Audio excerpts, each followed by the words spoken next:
because obviously he had great influence, a great opinion. And that's why Maimonides says if he was not successful or if he died, that he's not the one to wait for. There'll be somebody else. Let me explain. If he was not successful in doing all these things, who was not successful? Messiah. Where was there a Messiah who was almost successful and not successful? Bar Kokhba was not successful at all. He was king for 4 years. He was wiped off the map, completely destroyed. The Jewish people were exiled in worse place than they were before. So who is this man, the hypothetical king, that was not so successful? And who was the king that got killed? Let me tell you. Hiskiah, the king, the one that Rabbi Hillel is referring to, that was supposed to be the Messiah.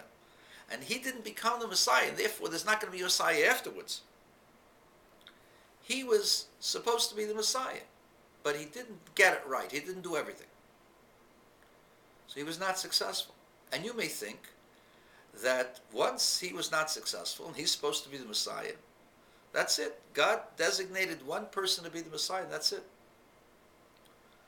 So Maimonides says, wait a second. There was another person in Hiskiah's family, King Hiskiah's family. That was Yoshio, a great-grandson of his by the name of Yoshio, was killed by Paro Necho. And this great king, Yoshio, was considered the greatest of all the children of David. From the time of Moses till his time, there was nobody like him. And he is called Mashiach Hashem, the Messiah of the Lord, by none other than Jeremiah the prophet. Yirmiyah says, Mashiach Hashem, Ashamanu b'tzila nichi b'goyim. Jeremiah says, he is the Messiah that we were waiting for, that we were hoping that he would protect us from amongst the Gentiles. Wait a second. If King Hiskiah is the only candidate for the Messiah, Mashiach Hashem, how come he is giving the title Mashiach Hashem to Yoshio? I know it can be argued against, but that specific title, Mashiach Hashem, Hashamanu b'tzilu nichi b'goyim, the idea that he would protect us among all the nations and be our protector, that's a unique kind of statement. Wasn't said about anybody else. How can he give him that title after Hiskiah?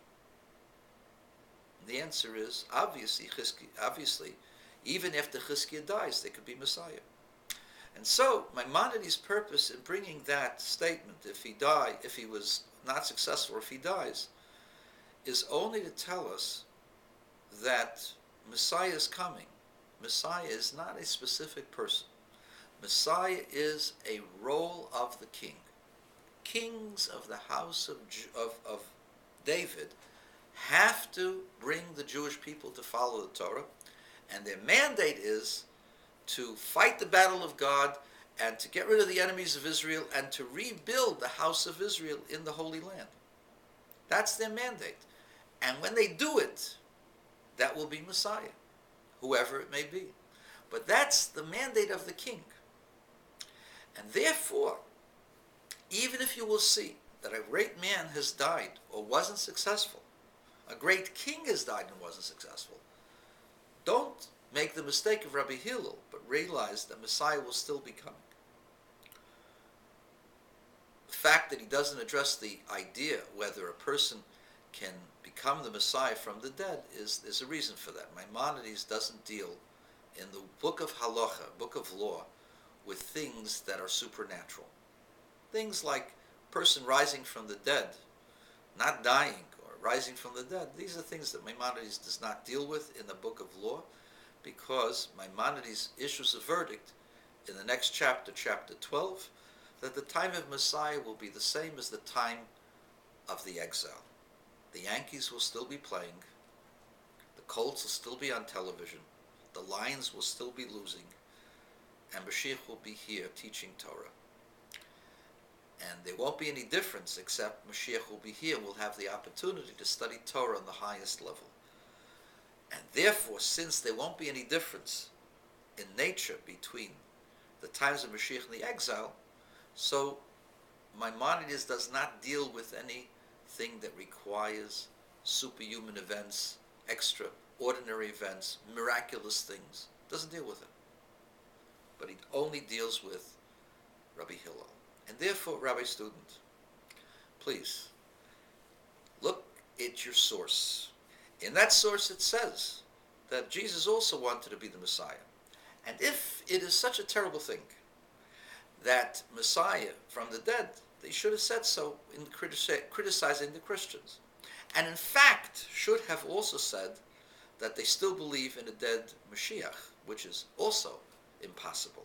It doesn't say that in that end of halacha of chapter 11, halacha 4, in the Miluyim, in the additional notes. And the reason why he doesn't say that is because there are two places in the Talmud which says it's possible, and therefore he won't argue that. He doesn't address this question because it's a supernatural question. In the book of law, we don't deal with miracles. Thank you very much.